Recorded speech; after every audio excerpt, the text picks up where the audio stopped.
welcome everyone to this innovation practice group, the third one so far. And today we're in this IPG on ecosystems and nature-based solutions.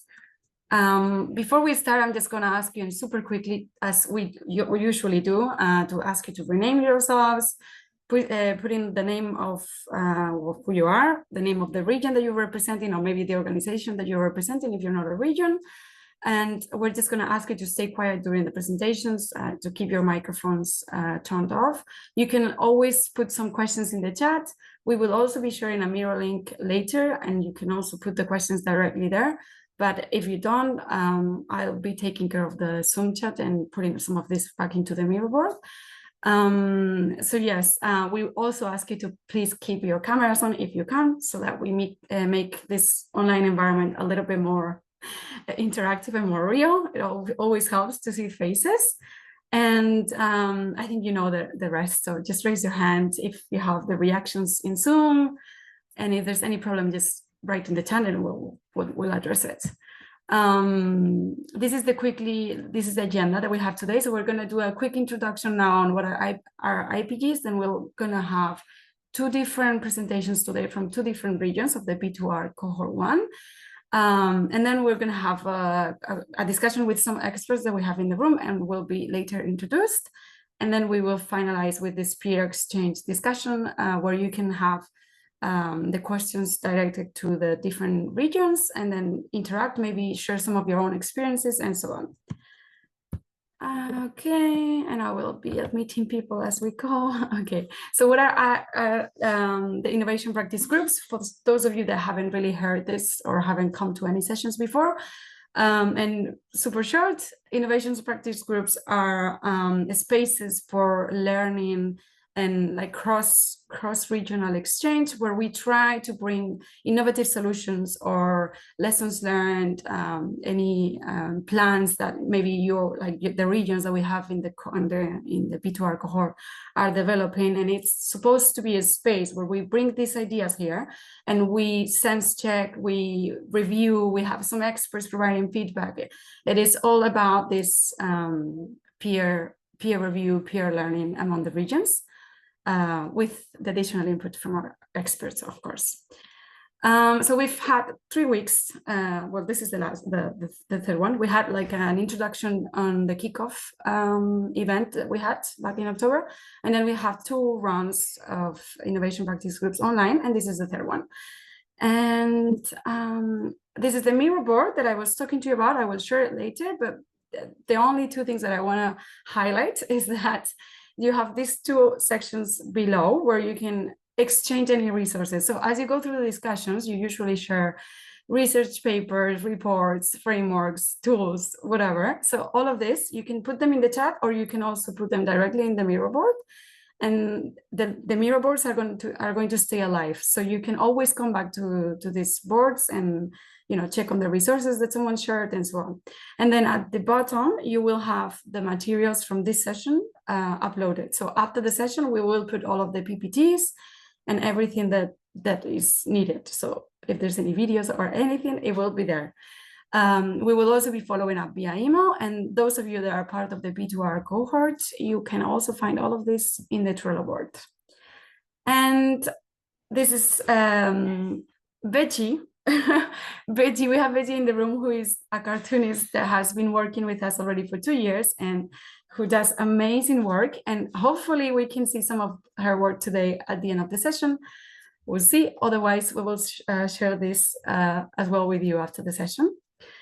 And I think with that, I can just pass it over to my colleague, Sayoa, who will be moderating the rest of the discussion. Thank you. Good morning. I'm Saya Zorita from Tecnalia, also a partner from P2R team. Today we have 2 exciting presentations. If we go to the next slide, as Paloma mentioned, we have Presov in Slovakia, and you will see it in European map to the right. And then we have Terras de Trás-Montes in Portugal, more to the west. And actually the photos, they look a bit alike, even if it's different countries, but they face also similar problems related to climate change. Today, both sessions will be dedicated to floods. In one case, in Prešov, it would be more the flash flood, meaning big rain in short period of time, so a lot of water coming. While in Terras de Trasmontes, it's more the fluvial flooding and how they are regenerating the river. Also, there are some small differences, and here is where the diversity also will bring some interesting facts. In the case of Prešov, they are combining nature-based solutions with technological solutions, and we will hear a bit more about that. While in Terras de Trasmontes, it's mainly nature-based solutions as it will be presented, but also they are aiming not only to address in this climate change, but also biodiversity. If we go to the next slide, here I wanted to present today's speakers. First, we have Natalia Balinikova from the region of Prešov. And on the other hand, we will have finally Pedro Tega, who has been designing the project in Terras de Trasmontes. I will present a bit both speakers. Natalia, she has been working in Prešov self-governing region office for 5 years, primarily in the field of regional development. And for the past 2 years, she has been part of the Department of Spatial Planning and Environment, where her work has centered on building resilience around climate change and developing projects focused on adaptation and sustainable regional growth. And then we have Pedro, who holds a PhD in environmental engineering from the University of Porto. He has more than 20 years of experience in the field and is the founder of eRio, a company that focuses or addresses river rehabilitation, applying nature-based solutions and public participation processes. And in the project from Terras de Trasmontes, Diana is a landscape architect, a specialist in environmental urbanism and spatial planning. And Terras de Trasmontes has also some supporting speakers. If we go to the next slide, just mainly for the Q&A, questions and answers, but we have Mario Barroqueiro, who is a geographer, has 25 years of experience and is involved in the P2R project, as well as Grete Schaak from Babel Smart Cities. So Pedro will be presenting most of the presentation. Mario will make an introduction, and later on, the three of them will be able to answer questions if needed. So I want to give the word to Natalia first. Thank you very much. So can I share my screen now? Or yeah, go ahead.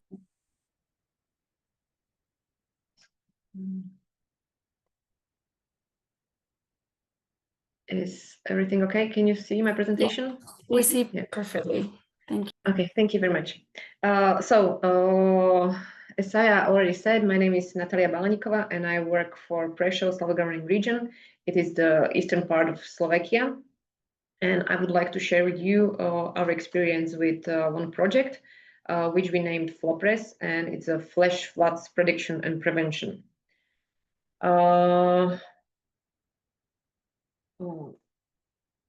Okay. Why have we chosen to address this problem? Is that in our region we have increasing occurrence of flash floods. They are mainly caused by sudden high precipitation. They usually are linked to the poor landscape management because the runoff from the hills are much more higher than it should be, and this causes a problem for municipalities that are mainly located below this mountainous area, which is I think which our region is mainly mountainous or hilly. So we see it across the region on many locations, and they are very unpredictable. So we have chosen to look at the potential of prediction, to use smart systems for prediction, and also look for the possible solution to prevent flash floods from happening, or at least somehow mitigate them. Here is like a graph for the flood events in Prešov region in the past 21 years. This is the occurrence of all disasters, but floods are the blue dots. So you can see that the number are quite higher every year. But we got this data from our crisis management department in Prešov district region, and but this data doesn't show intensity or financial impact, only occurrence. So this is something that we also came across when preparing our baseline report for P2R, and we want to work on better data to have provided for our future references. Just basic info about the project. It's a project between Slovakia and Poland. We are one region with the red line, and our another partner is in Lesser Poland voivodeship. It's on the south of Poland. It's a blue line. This is a project that is it's a triple helix. We have cooperation of private companies, company Esprit, which is a main partner. They come up with all those technical solutions and developing the systems. Then we have another private company, GoSpace Labs. They develop and also manufacture smart sensors that we use for production. And then we have a spin-off of Warsaw University Meteo that they provide precise weather forecast. And then two partners like Prešov region and Malopolska region. Just the basic information about the concept. So it divides into parts. One is prediction, which is we would like to develop an early warning module. We use, you can see on the slide, the smart sensors that have been designed especially for this project, and that we installed in 3 catchment areas, and we want them to be very precise and to provide very precise prediction when flash flood is coming, and what it might cause, what part of the country it will be flooded, and so on. And then very important prevention system, which include will propose and assess impact of the nature-based solutions. The result will be catalog of measures, and with the input from the many layers of country and also from that prediction system, we'll be able to propose the best solution, nature-based solution that will work best for the micro region. The goal of the project is early warning system. As I said before, this aim is to provide endangered areas with the most accurate forecast possible. And then expert system, which aim to design customized NBS solutions that will prevent flooding.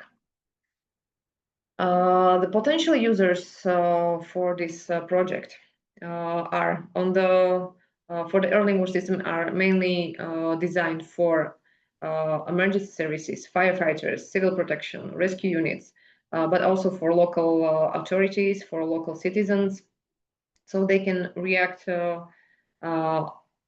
rapidly, and save lives could be saved, and also property of people could be saved. Then expert system, it have potential users, are architects, mayors, insurance companies, environmental impact assessment, farmers, basically anybody who is working with landscape, and whether it's a farmer, or it's a forest management company, or it's a mayor of the municipality.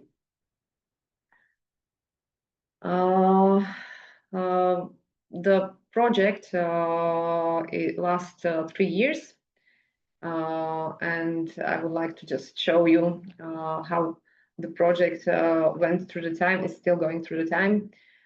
First, we had to identify pilot plots where smart sensor would be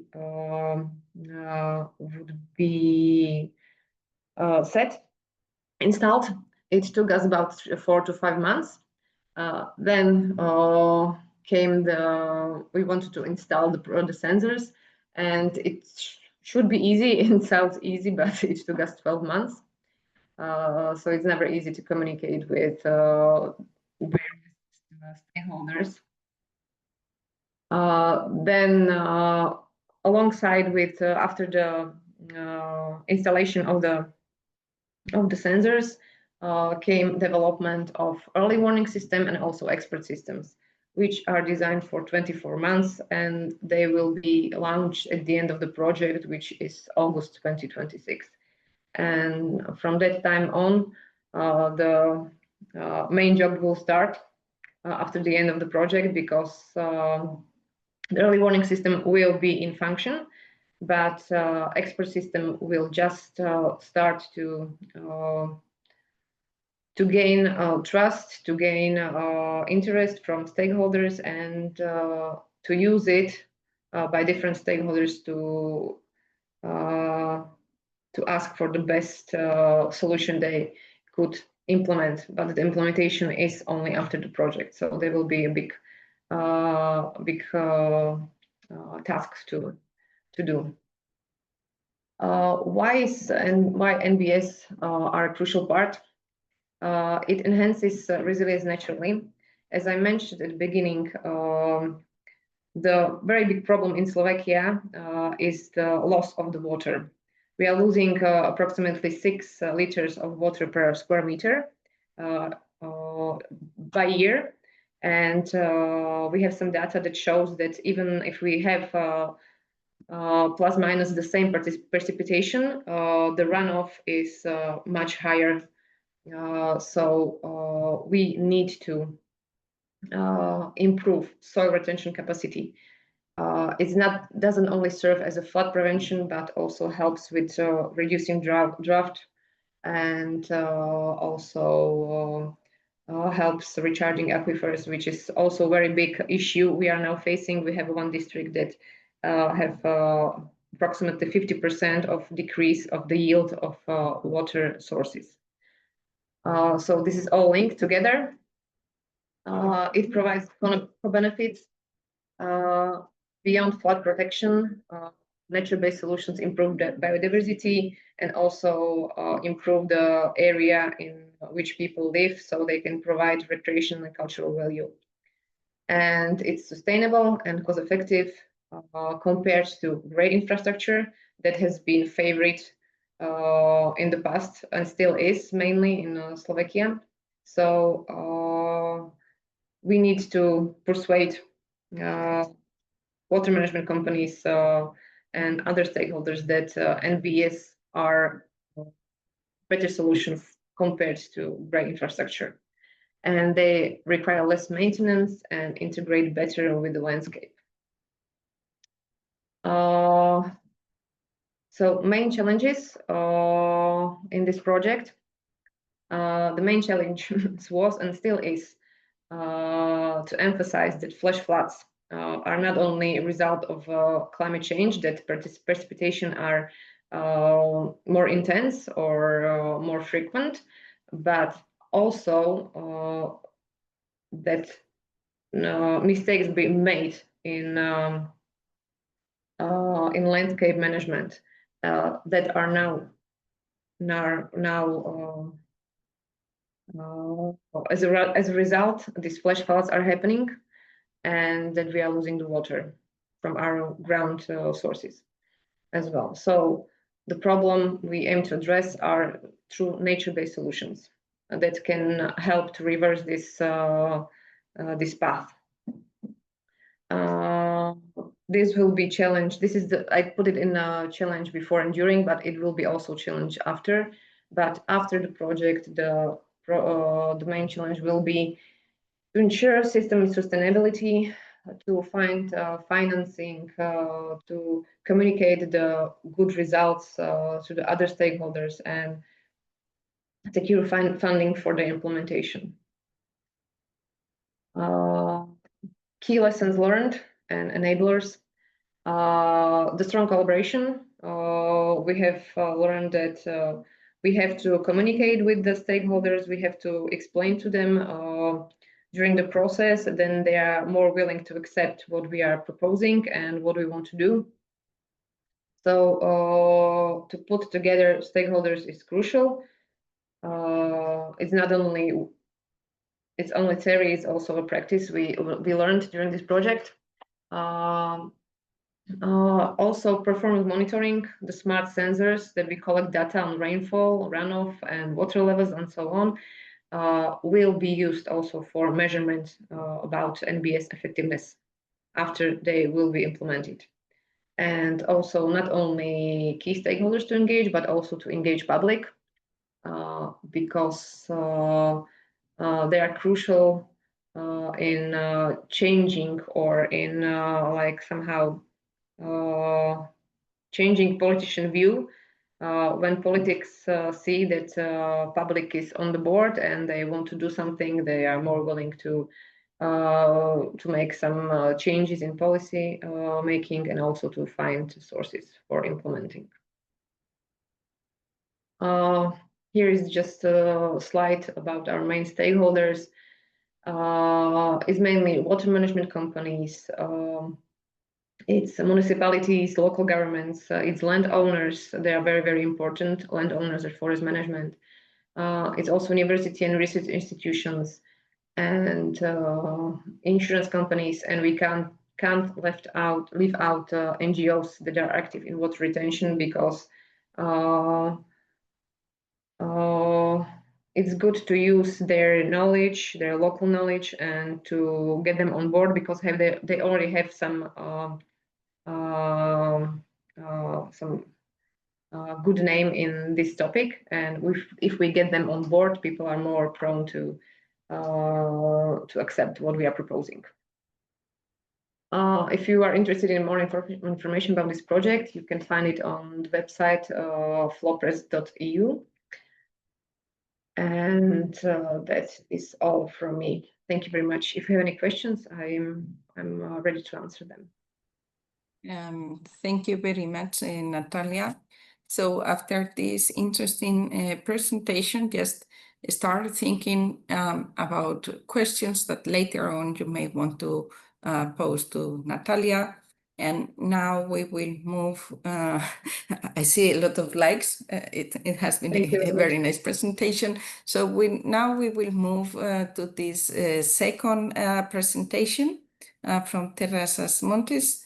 I'm not sure if Pedro is with us. Hello, Pedro is with me. I thought you may be together. So, yes. Well, I leave it up to you how you want to control the presentation. But Okay, welcome, and we are looking to hear from your case study. Thank you. Can I share the presentation? Yes.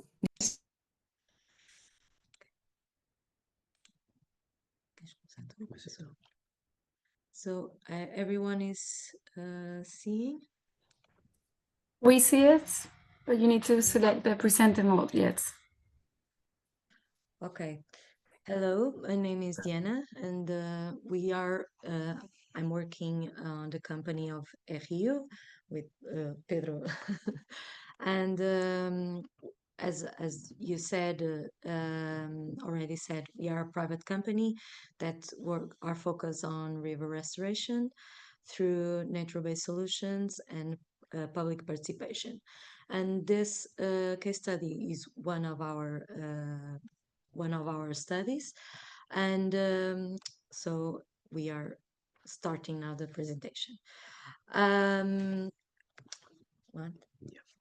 So there were a lot of public entities involved in this work, also private as work on the ground, and the main problems. Okay, so these are the entities that were involved through European level, national level, and then local level, ER company. The main problems that we identify were mostly regarding erosion and exotic and invasive vegetation, some diffuse pollution, and a lot of lands that were abandoned, and so there was no management of that land, and that with the flood regime, the natural flood regime, aggravated these pressures. Okay. We are seeing some photos of the previous situation. And now talking about the project, we intervene in 30 kilometers of river course, and we applied 5 kilometers with natural engineering techniques to control the erosion. Along that, we plant 32,000 trees and shrubs to help recover the forest river buffer and to prevent this erosion. Here you can see some examples of the natural engineering techniques, mostly with natural materials, wood and rocks, and living plants. So our focus here is river restoration has a process to help to implement in an integrated way several legislations, European legislations like Water Framework Directive, and also to control some measure to implement some measures to control floods and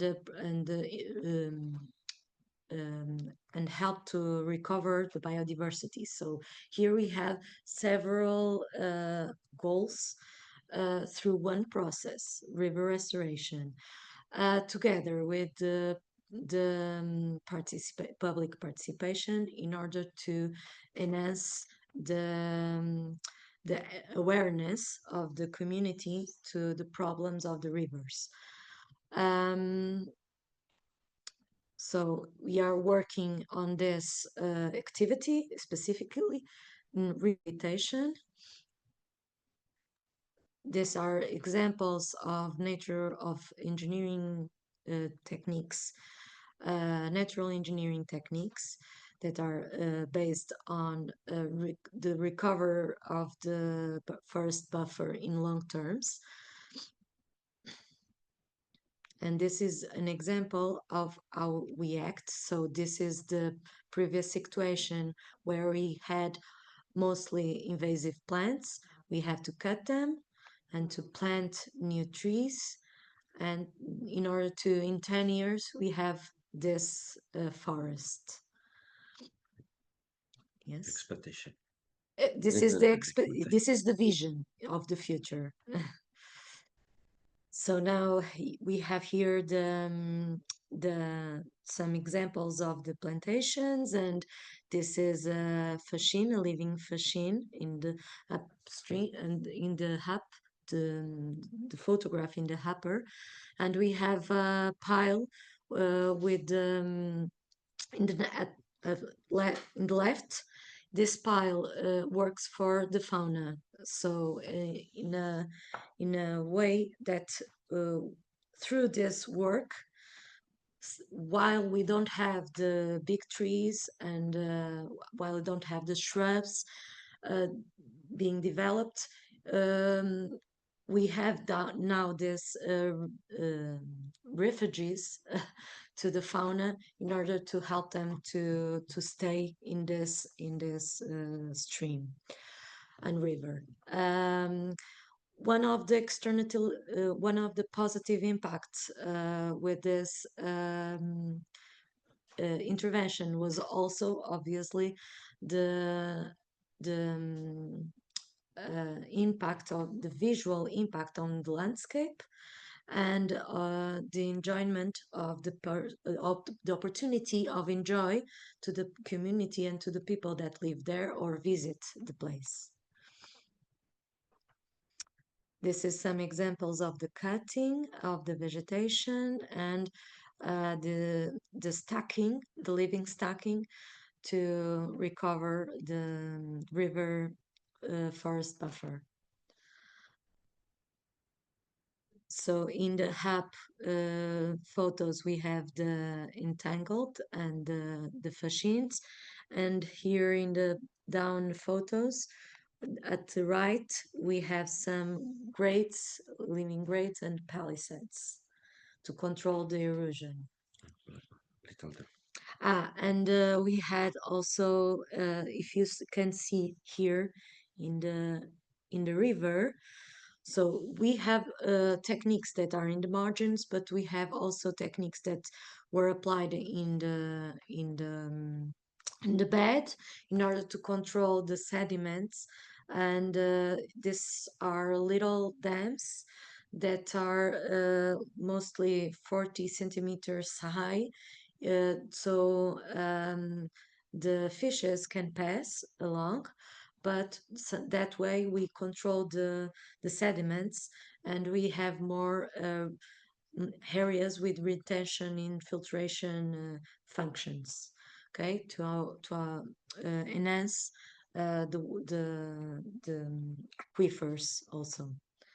Here are examples. So we had we talk about active rehabilitation. Now we can show some actions that we made with the people, with the community, that were mostly sessions and environmental awareness, and to talk about what we were doing because they are private owners of the river. Here in Portugal, our rivers are not public. The water is public, but the land is private. So we have to deal with all the private owners in order to them to not just accept the interventions in their lands, but also to earn them to maintain the results in long terms. And we here are photos of that sessions and the conversations that we had, and we have good conversations. And so now we are in a position to not just maintain in the river, but also to replicate in this municipality. So this is the resources that we have, the challenge that we have already, I was saying along. And I don't know if you want to say more. This project are made with a big group with a lot of opportunity to put together different views of the intervention of in the land. in the one in north of Portugal. And so this project have a lot of people, so supporting team, and this I think going to talk a little so about this process. And if you have some questions, we are here. So. Thank you, Pedro and Diana, for presenting the project. I want to give the word to Mario, who is the P2R, one of the P2R partners, and wants to present a bit also the region, so you get the perspective from what the region looks like and the project specifically and the challenges that they face, we have seen now. And then, I mean, just now you have seen the two presentations, just start thinking about potential questions for the two regions. Mario? Thank you, Sayora. Good morning. Thank you, Diana, and Pedro to the good presentation. And I'm the part of the team of the P2R project. And on behalf of the entire team, I would like to thank you for the opportunity to share a little bit about our region and an experience that we consider important in the pathways towards climate change resilience. Our region, Terras de Trás-os-Montes, is the most northeastern territory of mainland Portugal. It covers an area of over 5,500 square kilometers, where almost 110,000 inhabitants live.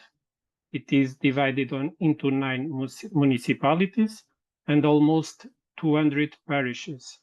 Despite being a territory with a common and strong personality, it shares 2 different subregions, the cold land in the north and the hot land in the south, which gives it a diversity of landscapes. This P2R project is led by the intermunicipal community, and it plays a very important role in connecting all the municipalities of the region and promoting projects that have a grand impact. I will show you a little video, 2 minutes video, that show the very important natural and heritage treasures that we have. However, in the micro scale, as we see in the previous presentation, there are situations that require corrective interventions. So I will share my screen and show you the video. I think you are seeing now. Life is a unique good.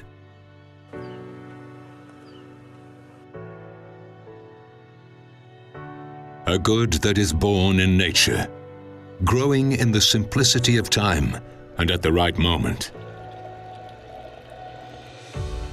Life is a more than perfect good that feeds on truth and purity, and this builds on the wisdom gained in the daily life of simple things.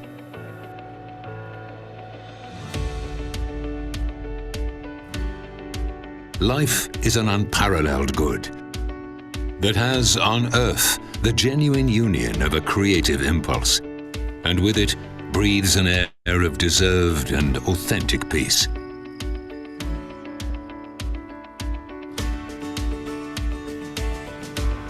Life is a singular act of perfection in a place of many sublime places. Life is an art of moments. It frees the mind with beliefs in other lives of rare and beautiful acts. Life is a common good which gives to time the sublime way of being.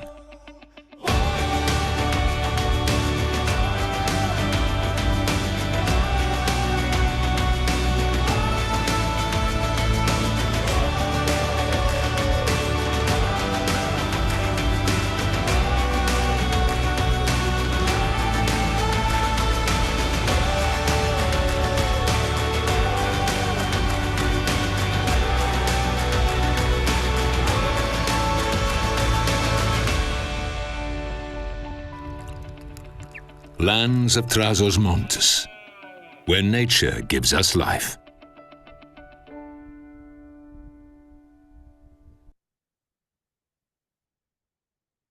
And of course, we invite all of you to visit our region, and thank you again to allow us to show a little bit of our region. Thank you. Thank you, Mario. Now we have a better overview of the region and the problems they face. Very appealing video. Now we have to focus not on food, but the next slot. So basically what it will happen now is that we will move to the expert part of the session. But Paloma has shared a link to the middle board where you can put or write down questions you may have for Preso or Terrastres Montes. And now I will present, Paloma, I don't know if you can share the PPT. We have 3 excellent speakers to address some of the challenges that the both regions have mentioned, mainly around how to secure funding for nature-based solutions, but also on how to communicate and how to engage the stakeholders in a way that they understand the benefits and they engage in these different processes. Here we have first Catherine Merveld from the Utrecht University. She's a sustainability marketer with a focus on understanding why people do or do not engage in sustainable behavior and how this can be changed through marketing means. She's currently associate professor at Utrecht University School of Economics, where she contributes to Naturescapes projects and CleanXP project, developing innovative business models and marketing strategies for urban-based solutions. And on the other hand, we have also with us Raquel Agra. She's an environmental expert with over 20 years of global experience, advancing solutions based on nature, biodiversity policy, and sustainable land use planning. She is currently Deputy Head of Nature-Based Solutions at UNEP WCMC, where she co-leads international programs on nature-based solutions, climate, ecosystem services, and spatial planning. Her expertise spans from climate mitigation, ecosystem-based adaptation, and nature integration into decision making. And finally, we have Kit England, a senior climate resilience and adaptation specialist focused on investment, place, and equity at Paul Watkins Associates. His experience spans over 10 years of adaptation planning and implementation at local, national, and international level. And presently, he's leading the finance work within Pathways to Resilience. So welcome. I'm very glad that you could join us. And we will start first with the topic of communication, and then we will move more to the finance part. I want to start with Raquel, and I want to ask you about how messaging about nature-based solutions can be adapted to resonate with different stakeholders. We have seen here before about the landowners' concern and the need from Terrastres Montes to have this dialogue with them, but it could be politicians focused on public support, or it could be policymakers prioritizing different regulatory frameworks. So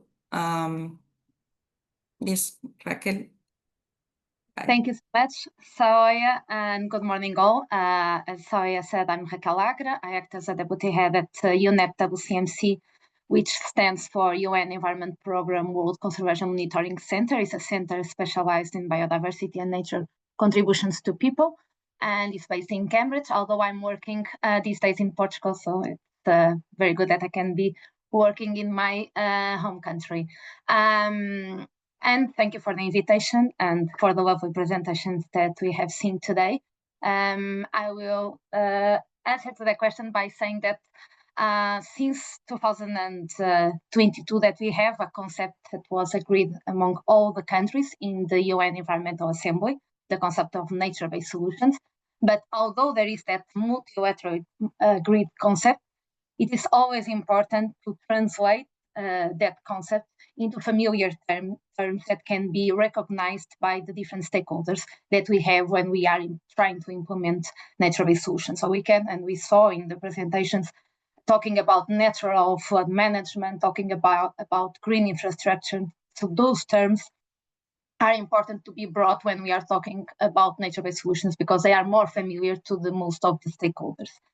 Then it's also important to refer that it's very key to stick to the core message around nature-based solutions. That is to express that nature-based solutions are solution-oriented. And we have seen in both presentations that it's important to refer not only to the environmental benefits, but also to the social and the economic benefits. So not only talking about biodiversity, nature, environment, but also refer to the social economic impacts, positive impacts that nature-based solutions have in the regions where, in the locals that they are being implemented.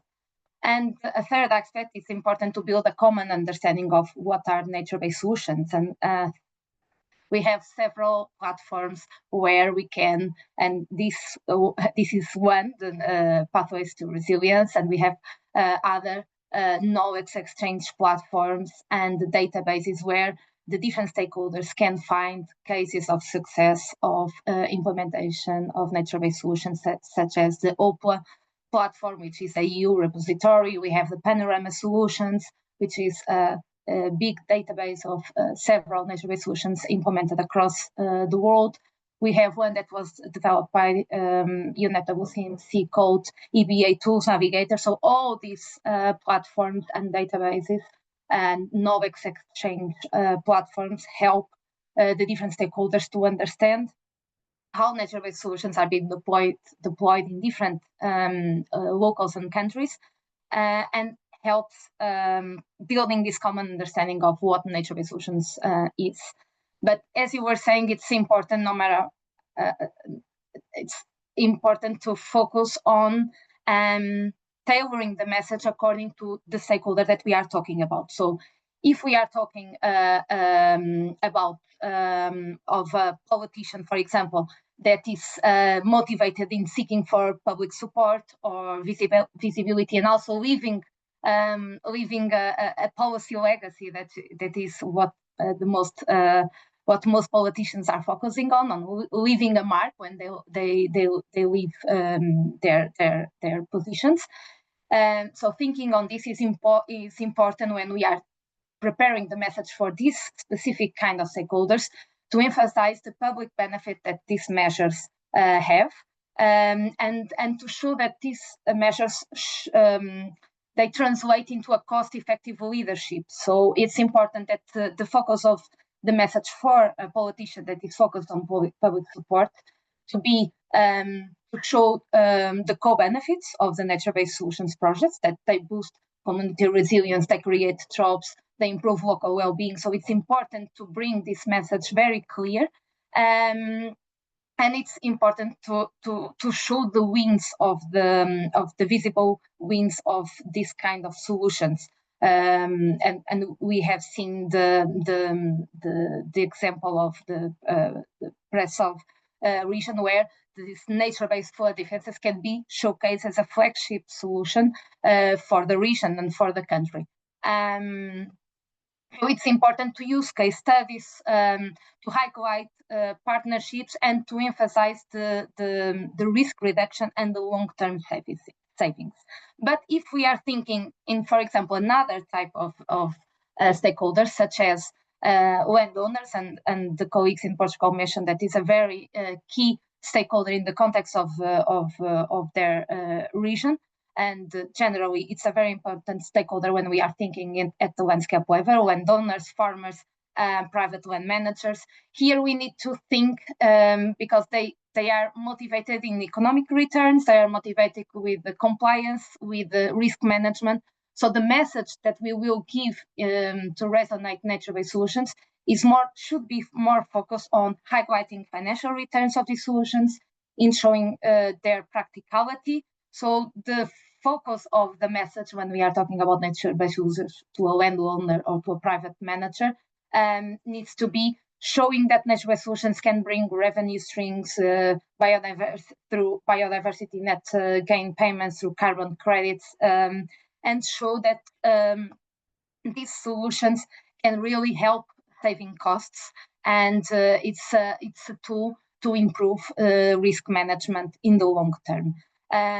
So it's important for these kind of stakeholders to not use jargons, to use clear language, to show the return on investment of these kind of solutions, and to highlight success stories. Thinking in another group, which is the policymakers and the government agencies, those are really motivated with aligning with the legal frameworks and also with compliance. So it's important to show the evidence of the efficacy of this kind of solutions to reach the targets, to reach the policy targets that are described in the policy framework of the regions, both at the local, national, and how those solutions are really delivering on the policy targets that were established at the local and national level, inclusive. So it's important to bring information on cost effectiveness, on how those measures are aligned with the objectives established in terms of climate change, in terms of biodiversity, in terms of sustainability in general, and to provide data on ecosystem service. So to provide evidence of the efficacy of this solution. So again, for this specific group of stakeholders, it's important to use clear links with the legislative framework, with the legislation that is put in place. It's important to provide structured policy briefs with the key main takeaways and the key advantage of these solutions, and to highlight co-benefits across departments. So we are not talking only about the environment, so that department, but we are talking about the forestry department, the flood management department, the health department. So trying to link all the landscape of benefits that these measures can bring with the contributions to the different sectoral policies. Yes, I think I will stay. Yes. Thank you, Raquel. A very comprehensive answer. I want to give the word to Catherine. I don't know from your experience if you want to complement what Raquel has nicely explained. Yes, thank you so much. Raquel is really speaking from my heart. I think she makes excellent points. Minor things I would like to add, because I fully agree with everything she said. I think especially when she talks about values individually targeted to stakeholders, I think we could even go a step further. So the individual values that are targeted toward these stakeholders, such as economic incentives or ecological incentives, are key. And we are investing a lot of time in our project to really elicit these values, to really talk to the stakeholders and understand what is it that actually motivates them and what are the ultimate goals they reach? Because if we know the ultimate goal, we can communicate that back to the stakeholder. So really this in-depth understanding, I think, is key. And we try to take this even one step further and try to understand what are potential value bundles. So not only looking at the goals and motivations on the individual stakeholder level, but how can we stack values and create bundles that go beyond the benefits of the individual stakeholders, but how can they come together to actually create societal value? So I think this is one thing that we should keep in mind in order to take this whole discussion one step further. Another thing that might be interesting in this context is when we talk about these stakeholders, we usually talk about the usual suspects. So we talk about the landowners, we talk about the politicians, etc. But sometimes going one step further and thinking about, okay, who actually can also extract value from this or who can contribute value from this is maybe the first step to take in order to have an effective messaging. It's not only about like convincing somebody, but creating awareness with potential stakeholders that maybe could make funding possible. So I think that might be also one key message to take into account. And last but not least, as a marketer by heart, I would like to highlight that a lot of NBS communication is very factual. It's about like financial returns or risk prevention. But we know from previous research that actually emotional communication is very effective when you want to motivate stakeholders to actually do something. So I would encourage also to think about what is really what gets people out of the house and do something. If the local, as Diana highlighted, the local landowners of the rivers might not be persuaded by economic benefits, maybe it's the beauty of the land that then creates the, the value that actually makes them contribute. So I think these social or socioeconomic factors that also Rachel highlighted are often overlooked, and communicating that it's your tree that you're watering or your river that you're contributing to, creating perceived sense of ownership can really make the difference compared to more traditional factual communication. Thank you, Catherine. I think very complimentary also answer, and I think our listeners now they may have a very good understanding on things that they can do at their local level. I want to continue with you, Catherine, with another questions about what are the most common misconceptions or about nature-based solutions and how these can be effectively addressed in practice? Thank you. I find this an incredibly difficult question because there are so many issues. I will follow up with two for now. So one is it's too complicated. So when we talk to stakeholder groups in the field, what we very often see is really these governance structures they struggle with, especially when you're trying to develop something that has never been there before. This jungle of legislation and structures on the state, country and city level sometimes just creates a level of complexity that not only detours stakeholders from the beginning, but also hinders the establishment of products during the services during the process. So this complexity can, at least based on our findings, overcome by key stakeholders that aggregate knowledge and respective resources. So a great example of this that we saw in one of our cases was, for example, the Rainwater Agency in Berlin, an institution financed by the local water municipalities. And they really brought stakeholders together, held workshops in order to educate how you can contribute to becoming part of the Sponge City Berlin, informed about funding sources, and really connected the different projects amongst each other to also complain about the issues they had in the process. This made it way easier to establish projects and really overcome this complication of this daily issue of not knowing what to do next when local politics are just against you sometimes. And my second point would be, and I think that will very much resonate with the second part of the session, is it's too expensive. Limited access to financing, we've seen in all of our cases so far. And of course, there's one thing of like arguing that the costs need to match the benefits. But as Natalia so nicely said in her presentation, putting together different stakeholders is crucial. So what we try to do based on one of the previous projects is really composing business models for nature-based solutions. There's a really nice example in the Netherlands for the establishment of green roofs, where the local municipalities contributed funding, local house owners benefited from increasing value of their house, local NGOs contributed. But what made the business case for a green roof as a nature-based solution was really a local insurance provider adding to the whole pot. Thereby, the whole process became financially feasible and more people actually implemented these green roofs. So thinking a bit outside the box, who could be interesting stakeholders to enable your financing, I think, is one of the key messages I would like to give. Thank you, Catherine. Very interesting answers and dealing with, I think, two topics that we often see, finance and complexity. I want to give the word to Raquel also to complement what Catherine has mentioned. Thank you. Thank you so much, Sawaya, and thank you, Catherine, because I already ticked the 2 points that I had in my list. I have others, but those 2 are really very important ones. So too complicated, too expensive, and we need really to break those chains and that kind of business as usual speech that we need to overcome. Another aspect that is mentioned very frequently when we are talking about nature-based solutions is that nature-based solutions don't scale. So the projects are too small, they have small impact, and they are very fragmented. So that we usually listen to this kind of comments and when we are trying to discuss nature-based solutions and its implementation.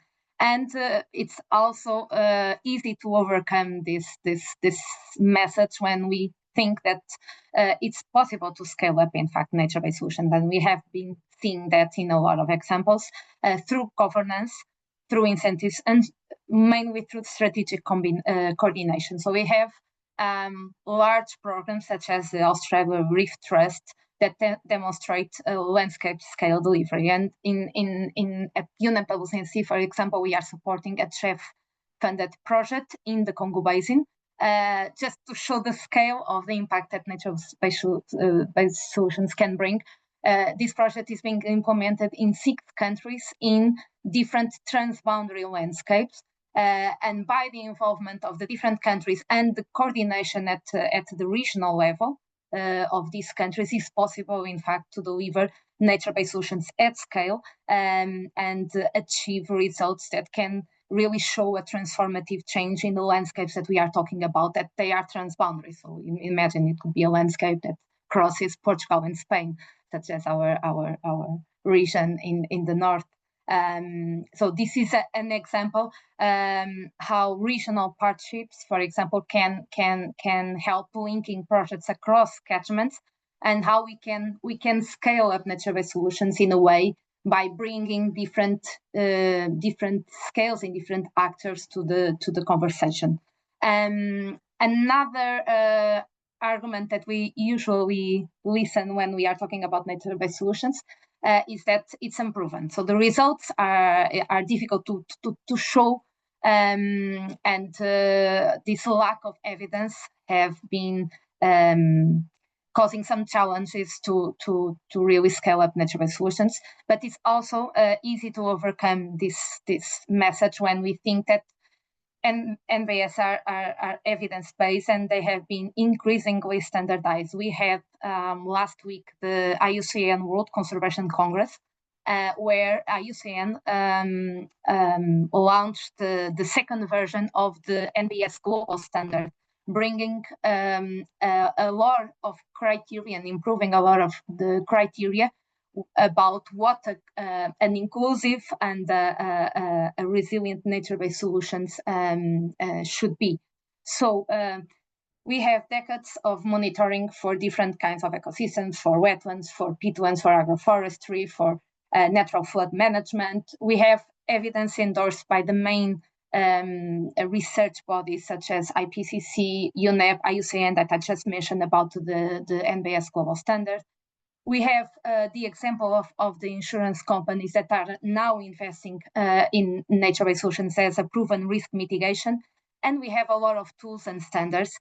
And this in the process that we have seen, we can see that research institutions are brought in to help giving this evidence base and to show the results, effective results of nature-based solutions.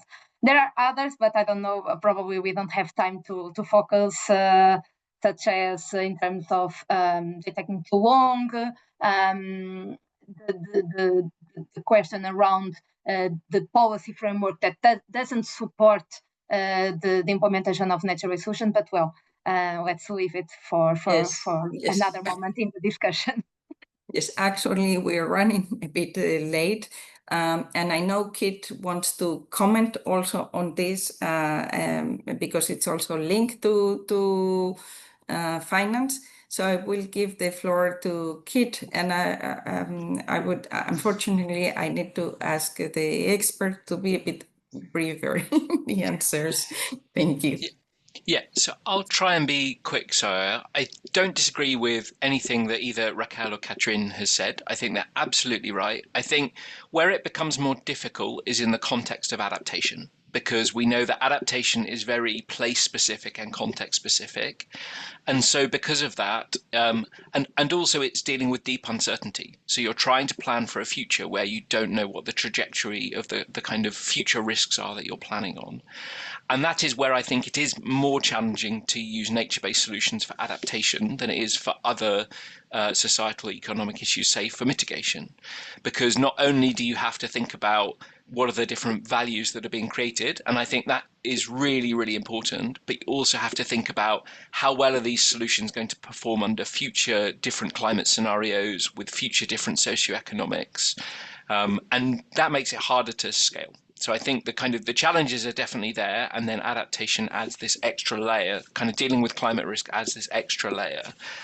I think when we then come to sort of the financing of it, I think that, the issue is that, well, there's two things. I think the nature-based solutions create these different benefits and co-benefits for people, and some of them are public and some of them are private and some of them are fiscal. So it's really important to start thinking through what type of benefits are created and whether they're public or private, because those are the sort of typical things that underpin a business model. Because you're not going to get businesses to contribute towards things where they don't see a benefit, and you're not going to get the public sector to kind of to pay towards the kind of the financing or the funding of solutions where it's clearly just a benefit to private businesses. So the kind of what we do in P2R more generally with projects is encourage people to think through where those benefits accrue, who they accrue to, and then whether there are ways to capture those, so that you can kind of bring that on board. I think so I do think it is more challenging for adaptation. There are lots of solutions. I think the other challenge is that the co-financing is really, really complex. So we talked a little bit about the governance. Well, the governance and the coordination just to get people agreed on the benefits is one thing. But then when you start saying, well, can you co-finance a nature-based solutions from, in regional governments or public governments, all of those co-benefits sit in different budget lines. So that, you're asking different teams to pay for a certain proportion, whereas the sort of typical guidance is not set up for that. So we need lots of sort of reform to the policy, to the guidance that makes it clear that, the different responsibilities, whether it's for adaptation or for health or flood risk management, the kind of coordination of that really, is very important. So I think there's lots of different financing mechanisms out there for this. And what's really great is we're starting to see different business models come forward that work in different places. So we're seeing like a proliferation of business improvement districts, for example, who are starting to finance nature-based solutions there. We're seeing a kind of proliferation of water funds. The Nature Conservancy has this great model on kind of, collaborative approaches. We're seeing some that are working with insurance, and I think working through firstly kind of what are the funding needs, and then thinking through, do you need to finance on top of that, is really, really important as well. And yeah, I'll maybe stop there because of time, but thanks. Yes, thank you, Kit. Maybe I will shift a little the session how we had one more questions for this communication, but since we are running a bit more out of time, we will continue with finance, and depending on the questions, if we have no questions, we will come back to this question that I think it's also key. Now, Kit, if we continue, you mentioned about the innovative finance mechanism. I don't know if you want to highlight which ones they have been proving more effective for sustaining long-term nature-based solution to investment. Yes. Yeah, I mean, I think it was really interesting hearing the speakers earlier. I think there are lots of different models that have been used. Some are about the kind of structure of the project and the project benefits. And then some are about kind of different upfront financing solutions, which are also out there. So I think, thinking about the projects themselves, for example, like the monitoring and the evidence base, for example, we've seen, this being of quite interesting, being of interest to universities, for example, for research. So kind of we've seen some universities start to fund the monitoring of nature-based solutions because they use it to take their students out to teach them, or they use them to use the data to underpin modeling or whatever. So I think there are some interesting kind of solutions there. And I think the other thing that's becoming really interesting on the sort of monitoring side of things is the interface with the insurance industry as well, and some of this sort of forecast-based financing that's going on as well. So, you know, the idea that it's possible to start to look at the risk reduction that's coming through from the provision of the nature-based solutions and link that to insurance premiums and things is starting to bring in new funders and financiers. There's been some work in Paramo in Colombia, where they're starting to put together sort of fire insurance, for example, and do anticipatory work to restore ecosystems, but also maintain them to reduce fire risk. And insurers are kind of are coming in behind that, which can be really, really interesting. So I think what I would say is it's all very context specific. So it really depends on the hazard that you're trying to address, the risk that you're trying to address, and all the different benefits and beneficiaries. But we are seeing some of those models come through. I think on financing, you know, there's some interesting things coming through. I guess there's Europe's piloting that piece of work on nature credits, and you know, controversial. Different people are for or against it, but kind of in the same way as carbon credits, you know, those can be revenues that can be created for the projects. I think on carbon credits, we sort of see that the market is not really, you know, you don't get a lot of financial benefit for carbon credits, particularly for smaller scale projects, so that can be difficult. But then there's also sort of more upfront big financing that sort of cities and regions can do. So things like sustainability linked loans, where, you know, they're borrowing money and somebody still has to pay it back, you know, but ultimately the cost of financing is cheaper because it achieves impact. And there's different ways that you can do that, whether it's sort of sustainability linked loans or whether it's payment for ecosystem services or things like that. So it's quite hard to put all the different models on the table for a couple of minutes, but I think there are now a big mix of different solutions that are out there. It's just that it all comes back to this point about the different value that you're creating, and then you sort of, you know, peel back the layers of the onion and look at the different funding sources, and then whether you need to finance some of that funding as well. Okay, thank you, Kit. Then I will move to the next question. Let's see if it's a bit less context specific. I want to ask you whether there are standardized decision relevant evidence that are more effective to convince different funders. Well, I mean, I think it does come back to this point about what's the benefits that you're creating in a project. You know, for ecosystem services projects or nature-based solution projects, you can sort of map the standard ecosystem services against the 4 different categories, you know, whether it's provisioning, regulating, etc., and then quantify those. I think investors are starting to get to the point where they're using some of those now and are looking at the impact metrics that are there to support the financing. But ultimately, you know, they do care about the impact, but actually what they really care about is also being able to serve it. If you're financing, they also need to see that you've got the method to repay the financing. And that's where your project always has to either generate revenues or you have to have financing available from elsewhere. So, in some ways, there's not a standard metric that an investor will look at. It's, you know, if you're going to a commercial bank, they will look at a different set of metrics to, say, an institutional investor or something like that, or the capital markets. But it's more about being able to clearly demonstrate and report on those things. There are some standard frameworks for debt financing. The sort of, you know, the ICMA have their sort of green loan principles that you have to conform with, and you have to report on the use of proceeds and what's being delivered. I have a small holding in a small community municipal investment in London, and every year they give me a report on which nature-based solutions they've delivered and the difference that it's making, as well as paying me a financial return. So I think it's generally the metrics can be different, but they generally expect to kind of report on how the money's being spent and that it's being spent well. And I think a lot of regions, you know, if you're not used to doing that, sometimes you do it for grant finance, but it's a bit different to do it for private finance. And I think that's one of the key areas that we sort of would like regions to develop a little bit more, is that ability to monitor and disclose in the sort of way that the private sector would expect, because I think that's quite important as well. Thank you, Kit. So now we have covered quite well both topics that we meant to address today. I think very good reflections from the three of you. And I want to give the word either to Presov or Terrastras Montes in case you specifically want to address or ask specific questions to our experts, and then I will give the floor to the rest of the participants.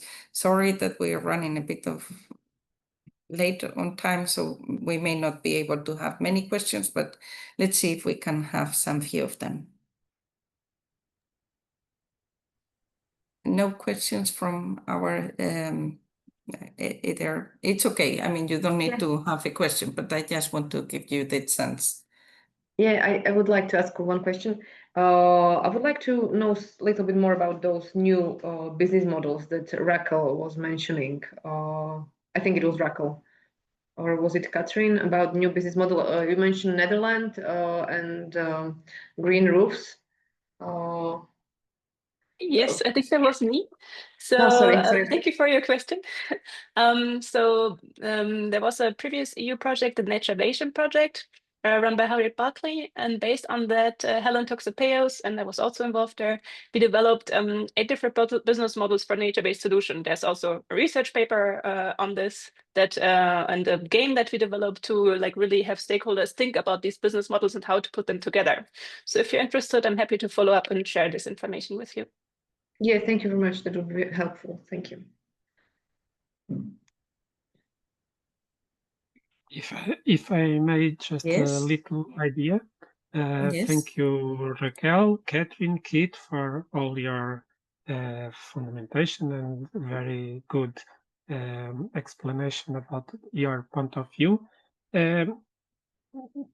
Maybe we can thinking in a complement of the academic explanation of the advantage and benefits of the natural-based solutions, because all of when we are kids, we saw movies about the beavers building natural dams in rivers, and if we can combine this kind of pictures, this kind of evidence with the academic and the expert point of view, I think it's more easier to convince the different stakeholders of the benefits and the advantage of the natural-based solutions, because some of them agree and believe with the academic point of view, but other maybe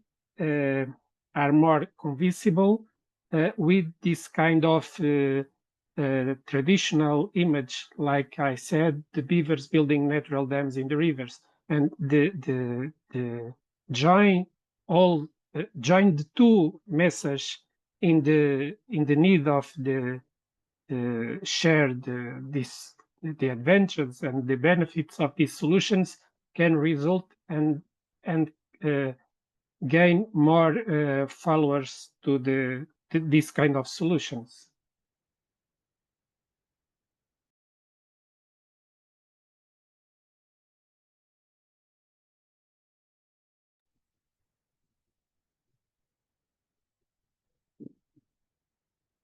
Yes, I don't know if it. I don't know if anyone would like to address what Mario mentioned, or No, maybe it's a bit hard. No, I just want to say that I agree. I think that when we started the discussion about the different kinds of messages that we can tailor to reach different kinds of audiences, it's important to bring that aspect, as Catherine was saying, to talk a little bit to the sentiment, to be empathic about, to have these messages to resonate to certain publics. It's important to have that more call to the sentiment, as we say, but also it's important, on the other hand, to bring the evidence, and the evidence it can be brought by by the research institutions, by the monitoring systems that can really show the data and show the cost effectiveness over time. So show that, for example, comparing a nature-based solution with a traditional flood wall, as you were saying, Mari, comparing a solution that is acting, a natural solution that is using the structure of the river and improving the structure of the river margins, can be more cost effective than a traditional gray infrastructure, such as a traditional flood wall. So, and bringing that information in terms of the numbers, if we are comparing one that is 4 million and the other would cost 20 million. So comparing this kind of information is also good arguments to convince people about the efficacy of natural solutions. Thank you. I think, Kit, you want to jump in? Yeah, just to say, to build on that, I think a lot of the project-specific evaluations can be really expensive. So we kind of encourage regions, if they're looking to develop those projects, to look at the kind of technical assistance facilities that are out there to support that development. But I think one of the things that we've done in Scotland, for example, is look at examples from the literature and then try and translate some of those and kind of bring them across, because I think, you know, there is enough information out there now where you can look at, say, you know, the amenity benefit of a green space, or you can look at the you know, the carbon storage of different trees and use, you know, information from the literature for early evaluation and early appraisals. So that can be really helpful early on in making sure that you've sort of got that robust and evidence-based approach, but then kind of, you know, helps to make the case for why you need the detailed management. I think for adaptation particularly, it is really difficult because what you have to do is run the kind of nature-based solutions through a flood model. So you can actually see what the reductions are going to be. Or for heat risk reduction and kind of urban cooling, then you sort of still need some kind of model, because then that's the only way you can identify what the actual benefits to the different beneficiaries are likely to be. So kind of bringing what you can from the literature early on is really helpful, because you're still going to need to do that. And there is quite a lot of cost involved in the sort of project development for the adaptation benefits particularly. But, yeah. Thank you, Kit. Diana, you wanted to jump in, or you wanted to have or pose a question? I just want to comment three things I think that are important for the awareness of the locals regarding the nature-based solutions. First of all, they are important in order to spread also the word. Because if you convince one or two, there are the ones that will convince the other ones in the cafes, in the bars, in their family, and and they will talk in their language. So this is very important to have in mind, that when we make a project, is opportunity. Whenever we make a project, is an opportunity. If we gain one, okay, we can lose 2 or 3, but if we gain one, maybe we have opportunity to convince more. So this one point. The second point is one of the we have to one way of convincing the private owners is also to show to them that these techniques, these solutions, okay, we investigators, we call them nature-based solutions. We prove in the literature that they function, but they don't read the literature. So when we talk to them, whenever we talk to them in the sessions, we try to say to them that these techniques, they are not new. Our ancestors, in the past, they were applied by the people when they don't have money.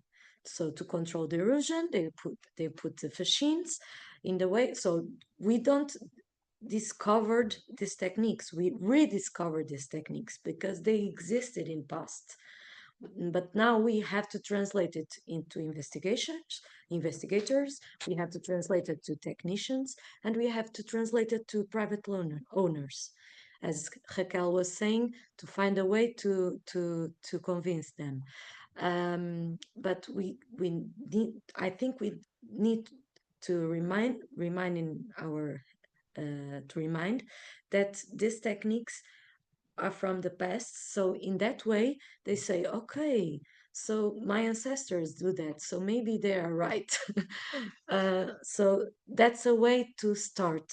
And the third point is whenever they see that they are working on the ground, then they are convinced. If they don't see that works, it's more difficult, even to public techniques, engineers that works in the public entities, for instance. They have to see that these techniques work, and so it's a process. It's always a process. Thank you. Thank you, Diana. I had to raise my hand because we are out of time. I think this has been a very interesting session on the IPGs, very interesting conversation with the experts and the interaction with our regions. Unfortunately, we didn't have many questions, so we could keep a bit longer the discussions with the experts. But before we finish, I want to present again a bit the middle board, and just to let you know that our cartoonist has been quite productive or busy making very nice cartoons. So I would like to invite you to have a look at them. I enjoy reading them, so if you have time, just use the dots and vote for your favorite one. That would be great. But I want to give also the floor to Paloma so we can wrap up the session for today.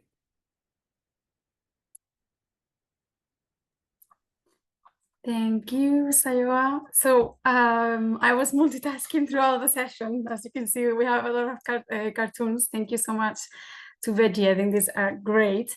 The mirror is going to stay alive, so please go and vote, and we can see which one we choose. I mean, even if you don't have time now for the voting, I do want to launch a poll that is right now showing your screen for you to give us some feedback on the session. And while you do both the voting in Miro or in the chat, this is why we put numbers. If you don't have access to Miro, you can just, maybe I will put my screen now, sharing the Miro again, but you can just put the number of the cartoon that you like. And also do the feedback survey in the meantime. And I've also dropped the IPG Week 3 link, so to the website where you can check all of the IPG sessions. I'm multitasking just so that you have this. But yeah, so basically, so that you can check yourselves on the sessions that you like. You have a description of each of the session, like what it's about, which region is presenting and what they're presenting and so on. And with that, you can just register through the link, and then you get a confirmation link like this one. So please do that. We're going to stay here for a couple of minutes, but I am just going to close with this amazing board of mirror of cartoons, which honestly are great. I don't know how you could do this in 90 minutes, but this is amazing. So thank you so much. Thank you to our experts today. Thank you to our regions presenting, to everyone participating, and of course to Sayoa for moderating the entire discussion. And we hope to see you in the coming sessions this week. So yes, have a lovely day, everyone. Thank you so much.